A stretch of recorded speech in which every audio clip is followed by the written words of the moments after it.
नमस्कार, वेलकम. आपल्या सगळ्यांचं स्वागत आहे तुमच्या आवडत्या कार्यक्रमात, जिकडे टेन्शन संपतं आणि धमाल होते सुरू. तो आपला आवडता कार्यक्रम म्हणजेच Smith and Jones Fu Bai फू.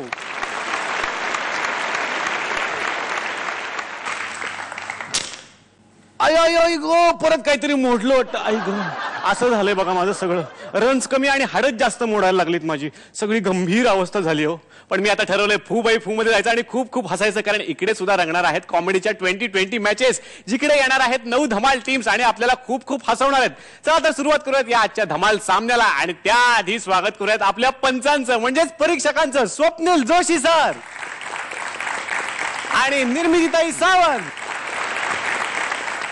आजच्या आपल्या एपिसोडमध्ये आपल्याला भेटणार आहेत 5 धमाल जोड्या आणि आपल्या 4 जोड्या भेटणार आहेत आपल्याला उद्याच्या एपिसोडमध्ये. सगळ्यात महत्वाची गोष्ट म्हणजे उद्याच्या एपिसोडमध्ये असणार आहे एलिमिनेशन. आणि त्याही पेक्षा महत्वाची गोष्ट म्हणजे आतापर्यंत जे मार्क्स आपल्या जोड्यांना मिळालेले आहेत ते थोडेसे विसरून जायचंय. नवा डाव नवं राज्य, त्याप्रमाणे फ्रेश मार्किंग होणार आहे. त्यामुळे सगळ्या जोड्यांना पुन्हा एकदा पहिल्यापासून मेहनत करावी लागणार आहे. सगळ्यांना देऊयात एक बेस्ट ऑफ लक आणि सुरुवात करूयात आजच्या या धमाल एपिसोडला. एपिसोडच्या सुरुवातीलाच येत आहेत एक विसरभोळे गृहस्थ आपल्या बायको बरोबर. बघूयात काय धमाल येते. येते आजची पहिली जोडी उमेश आणि सुप्रिया.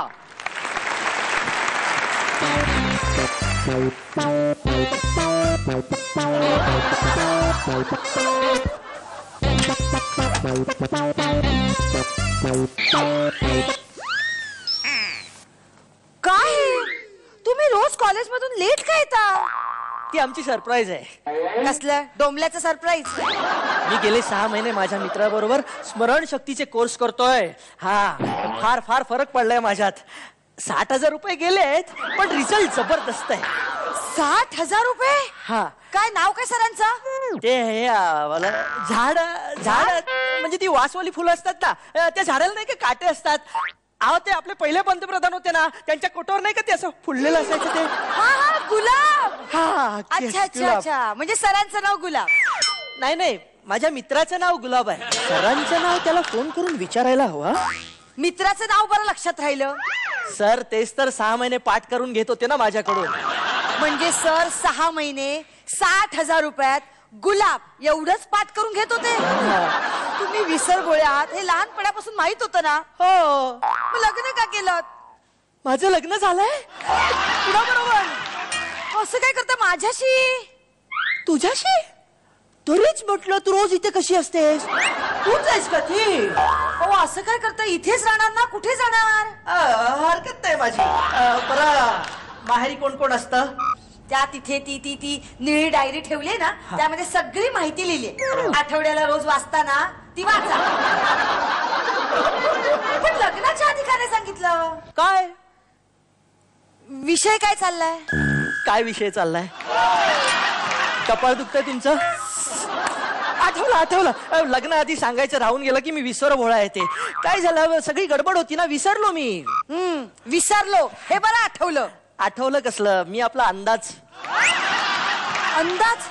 कर्म माझं. नाव काय तुमचं? आता तर हद्द झाली. तुम्ही माझं नाव पण विसरलात. हद्द? यस, तुमचं नाव सीमा. सीमा. तुम्ही ना त्या गजनीचे बाप शोधता. आपल्या मुलीचं नाव गजनी आहे?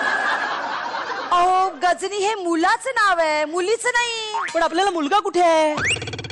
मुलगी तरी कुठे आहे? नाहीच आहे ना. मग हे आधी मला सांगायचं ना. उगीच एक फ्रॉक घेऊन आलो ना. कुठे फ्रॉक? क्लासवर विसरलो असणार. आपल्याला नक्की मुलबाळ नाहीये ना? हो, नक्की. फायनल? फायनल. मग हा गजनी कोण आहे ज्याचा मी बाप शोधतो? हिंदी फिल्म आहे. आपल्याला हिंदी फिल्म झाली आहे? माझं नाव नशीबच फुटकय. नाही, हे विषयांतर होत. हिंदी फिल्म आहे ना गजनी, त्यामध्ये आमिर खान असतो. तो विसरतो, त्याचे तुम्ही बाप शोधता असं म्हंटल. पण मला एक सांग सीमा. काय? सीमा, आपल्याला नक्की मुलबाळ नाहीये ना? हा, म्हणजे अजून तरी नाही. अजून तरी नाही म्हणजे होणार आहे की काय? हो. अरे विसरलीस मला हे सांगायला? आधी नाही का सांगायचं? आधीच सांगितलंय, अजून डिलिव्हरी व्हायची आहे. अरे मी कन्फर्म झाल्यावर सांगायचं ना.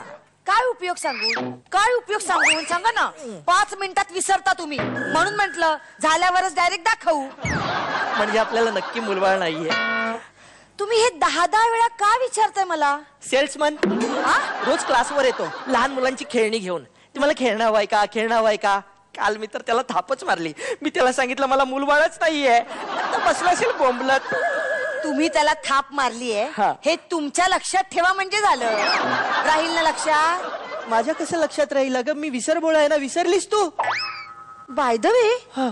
सकाळी तुम्ही काळा शर्ट घालून गेला होतात. घातला असेल, आता विसरलो ना मी. नाही नाही नाही नाही काहीतरी भानग. एक मिनिट हा. हा केस कुणाचा? हा? अरे मला नाही माहित हा केस कुणाचा. नक्की सांगा, नक्की सांगा. आठवा अगं, आठवा आठवा. अगं मला कसं काय आठवायला जमेल. हा अगं तुझं नाव अजून आठवत नाहीये मला. कोण ह्या केसकर वहिनी? हा केसकर वहिनींचं नाव कसं लक्षात राहिलं माझ्या? अहो सकाळी ब्ल्यू जीन्स घातली होतीत ना. ब्ल्यू? कमाल आहे. म्हणजे तुम्ही आता कपडे सुद्धा विसरायला लागलाय. कपडे? घराबाहेर पडल्यानंतर तुम्ही कपडे का काढता? आठवलं. अरे मी आणि हर्डीकर बाईना क्लासमध्ये लोळत पडलो होतो. काय काय केवढ्याने बोलतेस? विसरतो ना मी. लिंक जाते माझी. काय करत होतो आम्ही दोघं जण? हा आठवतंय काय? आत्ताच म्हणालात ना लोळत पडलो होतो. लोळत होतो म्हणजे आम्ही एकमेकांबरोबर असे गप्पा मारत होतो. हा ही सांकेतिक भाषा बरी लक्षात राहते. आठवलं, मला आठवलं. काय झालं, हर्डीकर बाईंच्या अंगावर माझ्याकडनं थोडस पाणी पडलं तर चिठ्ठी पडली. पाणी पडलं म्हणून चिठ्ठी पडली. पट्टी चिडली आणि माझ्या अंगावर असं बाटलीवर पाणी ओतलं ना. मग क्लासरूम मध्ये कुणी येण्याच्या आत आम्ही चटकन कपडे बदलून घेतले एकमेकांसमोर. मग तुला माहित आहे ना मला पटकन सर्दी होती. हे बघ माझं लायसन्स सुद्धा भिजलंय. जरा वाळत घाल बघू. अय्या हा. पडवळ सर तुम्ही म्हणजे हे तुमचं घर आहे? माझं घर? नेहमीप्रमाणे मी विसरून दुसऱ्याच्या घरी आले. सॉरी मी जाते. माझं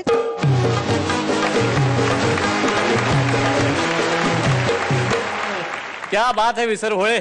धमाल आली आहे तुमच्या या परफॉर्मन्स मध्ये. आता बघूयात आपल्या परीक्षकांना हा कसा वाटलाय आणि परीक्षक न विसरता किती गुण देतात. स्वप्नील सर, मला कळलं नाही की कुठे कुठे पॉइंटला तुम्ही ऍक्ट मध्ये विसरत होतात का ऍक्ट विसरत होतात. मला फ्लो खूप ब्रेक होताना जाणवत होता सतत. आणि एक गोष्ट प्रकर्षाने जाणवली की तुम्ही फार एन्जॉय नाही केलात तुमचा ऍक्ट. कारण मला नेहमी असं वाटतं की परफॉर्म करणं वेगळं आणि एन्जॉय करणं वेगळं. तुम्ही दोघांनी जर तो एन्जॉय केला असतात तर कदाचित आम्ही तो जास्त एन्जॉय करू शकलो असतो with the same given lines. आणि त्याच्यामुळे जितकी रंगत, जितकी गंमत आणता आली असती किंवा येऊ शकली असती तितकी आम्हाला नाही जाणवली. But all the very best. निर्मितीताई, अगदी प्रामाणिकपणे सांगायचं तर ना त्याच्यात पंचवीस मला कुठलेही दिसले. जे विसरभोळेपणाचं कॅरेक्टर आपण जेव्हा जेव्हा कुठे पाहतो सिरियलमध्ये, सिनेमात, नाटकात, तेव्हा त्यातून जे पंचवीस येतात तेच होते. पण तेही तितक्या ताकदीने नाही पोचवू शकलात तुम्ही. जरा वेगळी मांडणी असती तरी चाललं असतं. तुम्ही पण विसरत होतात करताना. त्यामुळे खरा विसरभोळे कुठला आणि उमेश बने आणि सुप्रिया कुठली हे कळत नव्हतं. सो सॉरी, पण नाही जमला हा ऍक्ट. तुम्हाला बघूयात आता गुण किती मिळालेले आहेत. स्वप्नील सर, मी तुम्हाला 7 गुण. 7 गुण. I give you 7. आणि निर्मितीताई, काय निर्मितीताई, गेल्या वेळेस स्वप्नीलचे आपण मार्क्स दाखवले नव्हते ना. हो. मग यावेळेस माझे मार्क्स गुल कसत्यात. अच्छा. आम्हालाही असं झालं गुल. तर काही हरकत नाहीये. म्हणजे निर्मितीताईंचे गुण असणार आहेत आज गुलदस्त आहेत आणि ते कळणार आहेत आपल्याला उद्याच्या एपिसोडच्या शेवटी. त्यामुळे तुम्हाला पुढच्या सगळ्या परफॉर्मन्सेससाठी खूप खूप शुभेच्छा.